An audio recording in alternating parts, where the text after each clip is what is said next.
শুধুমাত্র ভারতবর্ষে 3 কোটি লোক আছে, তারা অষ্টম তফসিল ভুক্ত হয়েছে। ওরা নেপালি ভাষায় পরীক্ষা দেয়, নেপালি ভাষায় পড়ে। কিন্তু আমরা 10 কোটি লোক হওয়ার ফলেও আমরা কিন্তু রাজবংশী ভাষায় পরীক্ষা দিতে পারি না বা লিখতে পারি না। এইটা আমাদের ব্যর্থতা। আমাদের যত সংগঠন আছে আগামী দিনে একত্রিত হয়ে শুধু আমাদের অধিকার বললে হবে না, এই অধিকারটা বড় অধিকার, যে ভাষার অধিকার।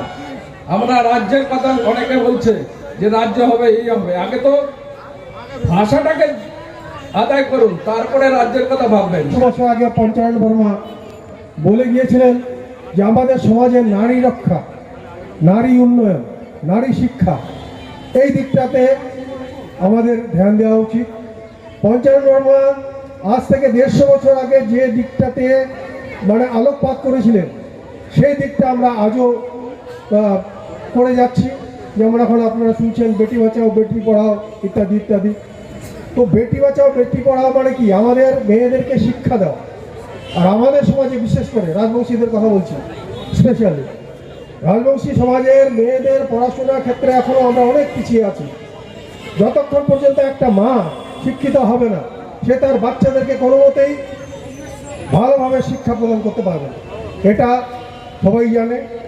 আর শিক্ষা, নারী শিক্ষা আজ এত অগ্রগতি হয়েছে যে আপনারা জানেন, বিগত দিনে অপারেশন সিন্দুর যখন হলো, তখন আপনারা হয়তো দেখেছেন আমাদের দেশের 3 জন নারী সৈনিক, colonel Sofiya Qureshi, wing commander Bhumika Singh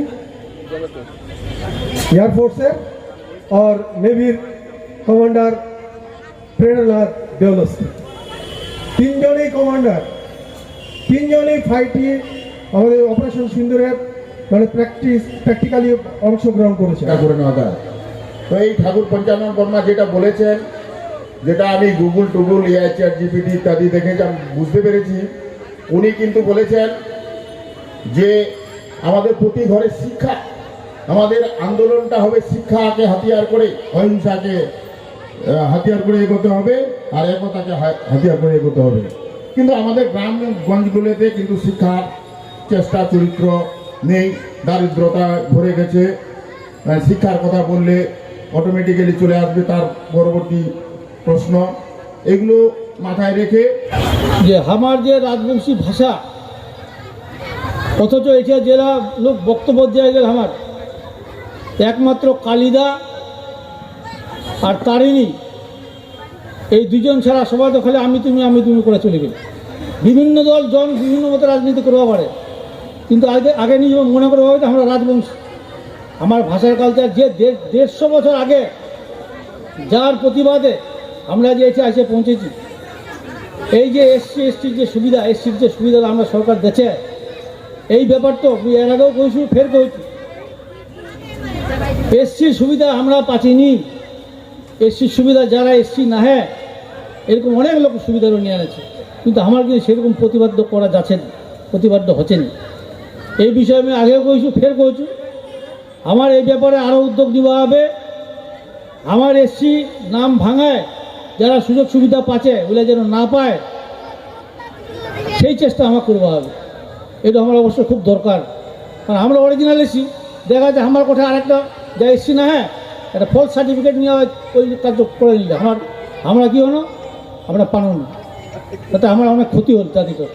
কিন্তু একমাত্র রাজবংশী হওয়ার জন্যই সেই সময় সেই জমিদারে হোক, এবং সেই সময় ব্রিটিশ শাসন ছিল, ব্রিটিশরাও তার একটা ভালো চাকরি দিয়া সম্মান দেয়নি, একমাত্র সে রাজবংশী ছিল বলে। এটার জন্য এই পঞ্চানন বর্মা প্রতিবাদ করেছে, এবং এই জন্যই এক সময় এই কুচবিহারের জন্ম, কিন্তু রংপুর যাই ওকালতি শুরু করেছে, উকিলগিরি করেছে। সেই জায়গায় তো ওনার যে বস ছিল, বস ওই রাজবংশী হওয়ার জন্য তার বিভিন্নভাবে ক্রিটিসাইজ করেছে এবং প্রতিবাদ করেছে তার বিরুদ্ধে।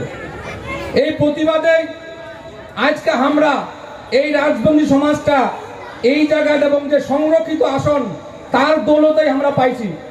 কিন্তু আজকে আমরা যারা রাজবংশীরা আছি, আমরা অনেকেই লজ্জা করেছি অনেকেই হয়তো রিজার্ভ সিটটা নেছি, রিজার্ভের জন্য সবাই রাজবংশী লিখেছি, রিজার্ভ সিটের গ্রহণ করছি, কিন্তু নিজেকে রাজবংশী পরিচয় দিতে অনেক সময় যখন উচ্চতর যাচ্ছি রাজবংশী পরিচয় দিতে লজ্জা বোধ করেছি।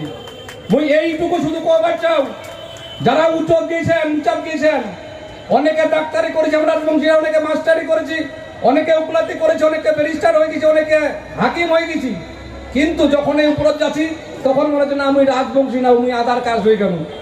এইটা সবার মধ্যে আগ্রহ আটুক যে এইটা করেন না, কারণ রাজবংশী নিজের জাতি নাজির নিজের সাইমান, যে কালিদাস যেটা কই যে নাকথরটা বিভিন্ন জন বান্ধি থুইছে, নাকথরটা বান্ধি আমরা যে ওই নাকথরে সবাই ওই জায়গায় বান্ধে থাকিবা চাই, তাহলে কিন্তু আমার জাতির পঞ্চান্ন যেটা কইছিল যে আমার জাতির উন্নয়ন ঘটিবে না, আর আমার জাতির উন্নয়ন যদি না ঘটে তাহলে সামাজিক উন্নত হবে না এবং অন্যায় অত্যাচার বাড়ি থাকিবে।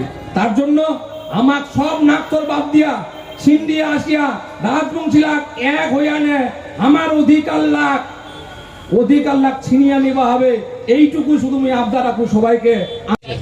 আমাদের প্রোগ্রাম করার উদ্দেশ্য হচ্ছে যে আমরা রায় সাহেব ঠাকুর পঞ্চানন বর্মার যে আদর্শ, সেই আদর্শটাকে আমরা ছড়িয়ে দিতে চাই এবং আমাদের লোকগুলোর মধ্যে এটাকে আরও জাগ্রত করতে চাই, যে ঠাকুর পঞ্চানন বর্মা যা বলে গেছেন সেটাকে স্মরণ করলে হয়তো আগামী দিনে আমাদের ভালো হবে।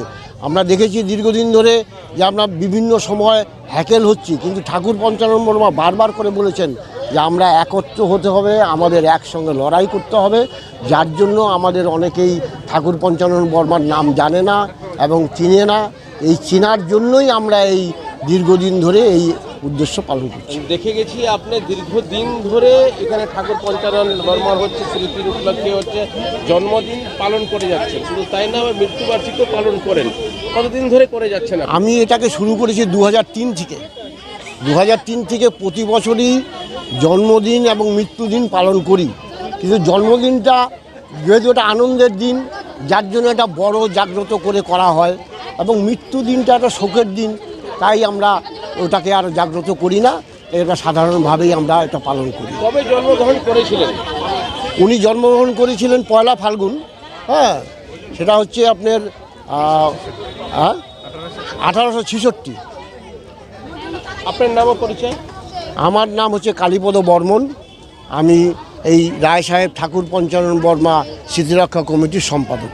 এবং আমি আরেকটা কথা সবচেয়ে বলি যে আমার বোধহয় মানে খুব ঐশ্বরিক ভাগ্য মনে হয় যে 3 সাল থেকে যে আমি সম্পাদক আছি, এটাকে চেঞ্জ করতে পারছি না। আমি অনেক চেষ্টা করেছি, অনেককে এই টাকা মানে দায়িত্ব নেওয়ার জন্য, কেউ দায়িত্বটা নিচ্ছে না, যার জন্য আমি দীর্ঘদিন ধরে এই অবস্থায় আছি। এখন কতদিন এটাকে চালাতে পারবো? আমরা তো আজকে প্রথম শুরু করেছি ঠাকুরের মাল্যদান, তার পরবর্তীতে আমরা বিভিন্ন আমাদের যে সমাজের মধ্যে যারা বয়স্ক লোক অনেক সমাজের জন্য অনেক কিছু করেছেন, তাদেরকে একটা সম্মান দিয়েছি। তার পরবর্তীতে আমরা এই আমাদের সবচেয়ে বড় আমাদের আরেকটা জিনিস হয়েছে এখানে আজকে এবার, সেটা হচ্ছে আমাদের যে কোচিং সেন্টারটা, একটা ফ্রি কোচিং সেন্টার আছে আমাদের এই ঠাকুরের নামে, ফ্রি কোচিং সেন্টার আছে। সেই কোচিং সেন্টারের ছাত্রীরা যে এবার প্রথমবার এই নাচ গান করছে, টোটালটাই আমাদের ছেলে মানে মেয়েরা করছে, এটা আমাদের সবচেয়ে বড় পাওনা। আমরা এটা কিন্তু করতে পারি নাই। অন্য সময় আমরা এর আগে প্রোগ্রাম করেছি, সেটা হচ্ছে বিভিন্ন সময় বিভিন্ন জায়গার থেকে লোকজন নিয়ে এসে করেছি। কমিটিতে কতজন রয়েছেন আপনারা? এটা কমিটিতে আমাদের মোটামুটি 40 জনের মতো আছি আমরা। তাদের উদ্যোগে আবার ফ্রি কোচিং সেন্টার চলছে। তার মধ্যে ফ্রি কোচিং মানে কি, 40 জনের মধ্যে আপনার ধরে রাখেন যে 18 থেকে 20 জন আছে আমাদের স্কুল শিক্ষক এবং রানিং হাই স্কুলের শিক্ষক শিক্ষিকা এবং প্রাইমারি শিক্ষিকা, এরা সবাই ফ্রি সব সার্ভিস দিচ্ছে। জোরে না হয়ে না, আস্তে আস্তে কমে যা, আর শুধু কমে যায় নয়, অনেকে ঠাকুর পঞ্চানন বাদ দিয়ে নে, কেউ নিজের জয়ধ্বনি দিবা চড়িছে আমার রাজবংশীলার মধ্যেই। তো ঠাকুর পঞ্চানন বর্মার আমরা যেটুকু জানি, এটা যেটুকু আলোচনা হইল, আজ অবধি উত্তর পূর্ব ভারতে রাজবংশী কেন, বাকি যে আমাদের সম্প্রদায়ের লোকেরা আছে তার তুলনায় মানে উনার থেকে বড় কোনো মনীষী আজ অব্দি জন্ম নেয়নি। উত্তর পূর্ব ভারতের যে সনাতন ধর্ম শুধু রাজবংশীরা নয়, সেই সময়টার যে আন্দোলন তৈরি করেছিল তাতে শুধু রাজবংশী নয়, পুরো উত্তর পূর্ব ভারতের অর্থনৈতিক দিক থেকে, সামাজিক দিক থেকে, তারপরে রাজনৈতিকভাবে উনি যে দৃষ্টান্ত দিয়ে গেছেন সেটা কিন্তু আজ অবধি কেউ করতে পারেনি। উনার তৈরি ক্ষত্রিয় সমিতি আমরা একটা সেন্টার চালান, যেখানে আমাদের সমাজের এবং সমগ্র সমাজেরই অনেক ছেলে মেয়ের তিনি স্কিল ডেভেলপমেন্ট করছেন। এই স্কিল ডেভেলপমেন্ট করার জন্যই আমরা ওনাকে আমাদের সমিতির পক্ষ থেকে একটা সম্বর্ধনার ব্যবস্থা করেছি। দীর্ঘদিন থেকে এই সমাজের জন্য